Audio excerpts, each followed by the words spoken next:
بسم الله الرحمن الرحيم. السلام عليكم ورحمة الله وبركاته. سوف نبدأ بإذن الله في هذه القناة بنشر بعض الحيوانات الموجودة في اليمن مثل الحمام وغيرها من العصافير وهذه الأشياء. فهذا بسم الله ما شاء الله زوج حمام يطلق عليه في اليمن كويتي،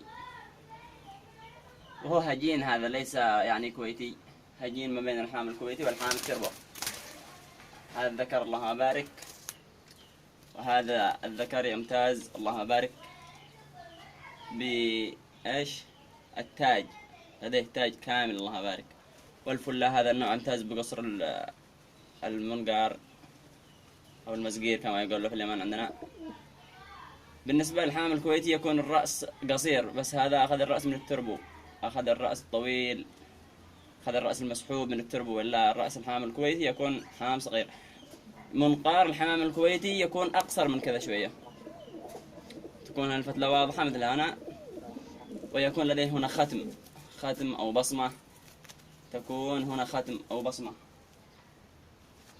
ويكون ألوان مختلفة، منه ما هو بكتاف كتف لون أسود أصفر أحمر، وبقية الجسم أبيض. وضروري يكون في شربات بهذا الحجم، لا تكون طويلة، إذا كانت طويلة تعيبه. وهذا الحمام منتج ما شاء الله تبارك الله. إذا كنت تريد أن تحضن تحته طبعا بيضة، يستطيع أن يؤكل فرخة. وإذا أردت أن يعني تحضن تحت حمام، تحضن تحت حمام زاجل، تحضن تحت حمام بلدي شعبي عادي كما نقول له نحن.